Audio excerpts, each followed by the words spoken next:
Hello there. Thanks so much for joining me today. I'm Colleen Klimczak. I'm an organizational and productivity coach and a certified professional organizer. I own Peace of Mind Professional Organizing, LLC. Since 2003, I've been helping my clients live better lives through organizing and organizational and productivity coaching. I support my clients and my community with coaching, in-person and virtual organizing, your weekly podcast called Your Organized Life with Colleen Klimczak, a free weekly virtual productivity session called Finish Line Friday, a free weekly email newsletter, and regular content on Facebook and Instagram.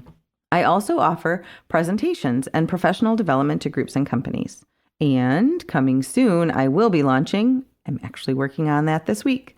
I will be launching a membership circle to support my community with even more coaching and productivity content. Want to finish strong this week? Join me for Finish Line Friday every Friday morning at 9 a.m. Central for a 2-hour productivity session. Drop me an email at colleen@peaceofmindpo.com to request my Zoom room link or follow the Zoom room link in my Instagram or Facebook pages. Welcome to Your Organized Life, episode 129. So the working title for today is Perspectives. Respect the hard stuff and celebrate the good stuff. The original title for today was Perspectives. Are they right?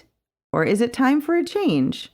Which was so boring and it was neither interesting nor descriptive.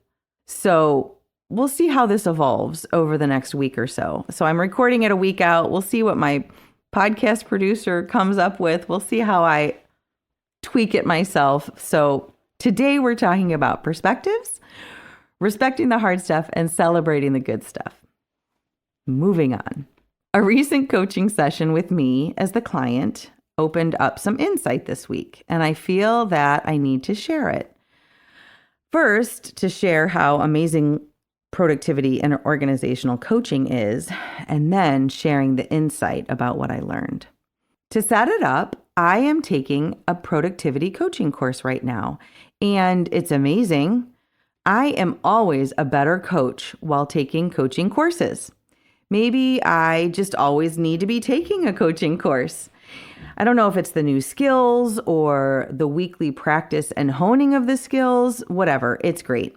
There are 4 of us in this class from all over the globe. There's an East Coaster, a West Coaster, and me here in the middle, and then a classmate from Australia. More importantly, though, they are all phenomenal coaches, and I am fortunate to spend time with them, listening and learning. So I'm coaching, but I'm also getting coached often, and it does reinforce for me how life-changing our chosen profession of professional coaches can be. And that we're so fortunate to be able to help people in the way that we do. So I guess that also ended up being a long unintended commercial for organizational and productivity coaching. So this particular coaching course started in the middle of April. And in between my first and second classes, I had yet another carcinoma removed. I talked about that last week. My 3rd in 14 months, this time from my shoulder. The procedure was straightforward, and I'm healing well. I have learned many things over the last 14 months, the obvious things like wound care, and also studying up about basal cell carcinoma. And if I needed to learn, I already know that I need to wear sunscreen. I've been wearing sunscreen for the last 25 years daily, and that this damage is likely from like 40 years ago in the 80s when nobody even knew what SPF was. Anyway, so here is the awareness that I gained in a recent coaching session about this whole situation. And that awareness is I don't want this to be significant. Too bad, right? I don't want the diagnosis or the process to be significant, even if it is. You know, in my mind, I've done this 3 times. I've gotten good at it. I don't want it to be a big deal because I don't want anybody to worry about me. I don't want to feel like cancer has a hold on me.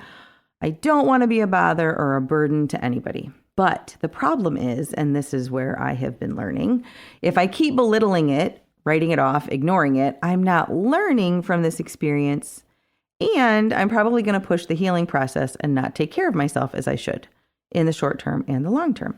because I will admit I have not been taking it easy. On my work calendar, I did not give myself the required 3 weeks of light duty. And while I won't say my actions are causing me harm specifically, I will say that they aren't doing me any good.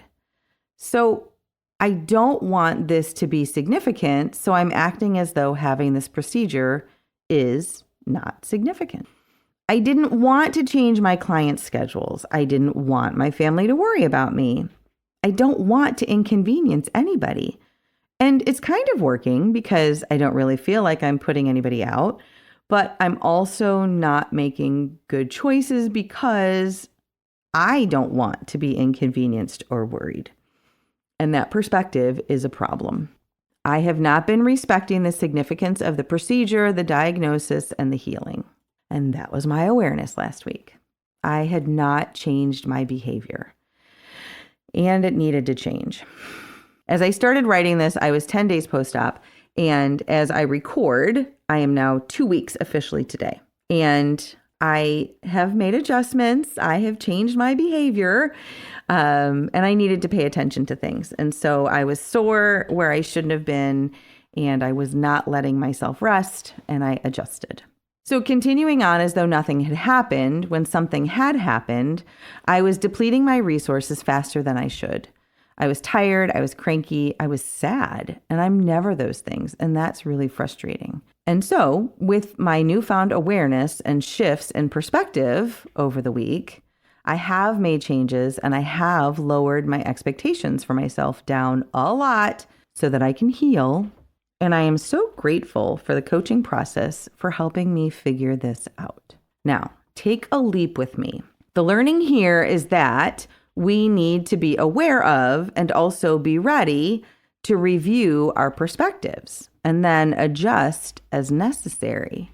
We can seek awareness of what our perspectives are, reflect on them, review them, look at them from a couple different angles to determine if they're really right or not, and if they're really helping us or not. Because sometimes they're not necessarily wrong, but maybe they're not as clear as they could be.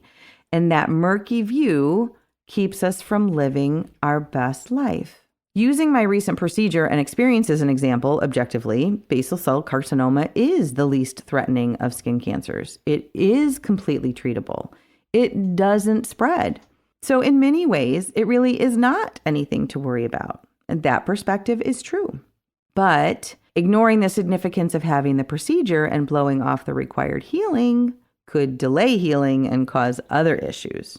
So thinking it's insignificant when it's not is not true, right?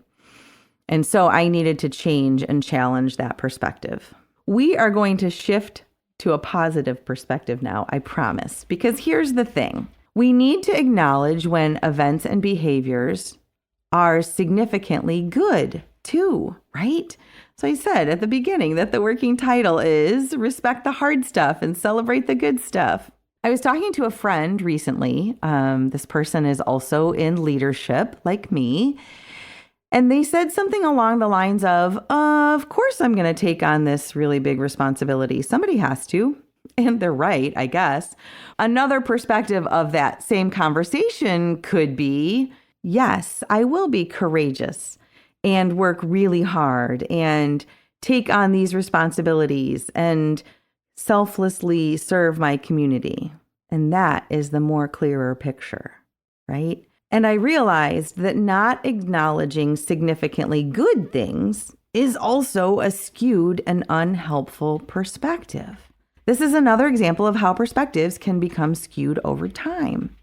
We can over-normalize or become a little too resilient. We're not wrong or lying, but our perspective can become unclear or narrow, and we run the risk of minimizing the good stuff too, like my friend was doing. If we don't acknowledge just how remarkable a person or their actions are, that person doesn't get to be celebrated or get to celebrate. And we need to celebrate, right? We personally can be proud of our achievements as long as pride isn't our only motivation, right? So my friend can be proud of the work they are doing. And so can you. And so can I. When we aren't truthful with ourselves and others, or we aren't objective in our perspectives, when we downplay hard work or courage or kindness or compassion, we aren't learning from those experiences either. They might go unnoticed. They might even disappear. So we need to make sure that we recognize the significant things as significant. There's that word again, right? We can aspire to be kind, compassionate, driven, motivated. We can aspire to accomplish things or be productive, serve others, or take care of our families. All of those things. And we need to recognize them as noteworthy because they are. We need to recognize and appreciate and have gratitude for these things that make each person and appreciate them in others and ourselves.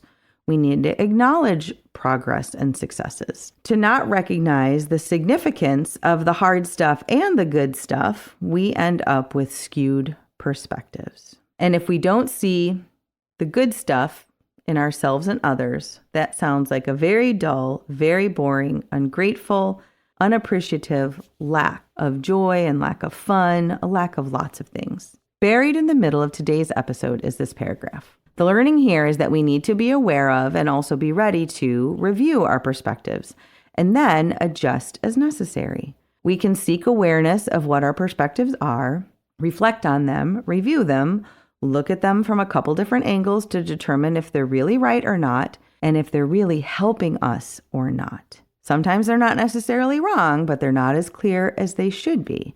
And that murky view keeps us from living our best life. Boiling that back down, we're back to respect the hard stuff and celebrate the good stuff. Is it time for some perspective work for you too? Support around living your best life is what productivity coaching is all about. If it's time to invest in yourself and explore coaching for organizing and productivity, I would love to hear from you. Drop me a line via email at colleen@peaceofmindpo.com or message me through my social media platforms like Facebook, Instagram, or LinkedIn. Thank you so much, and talk to you next week.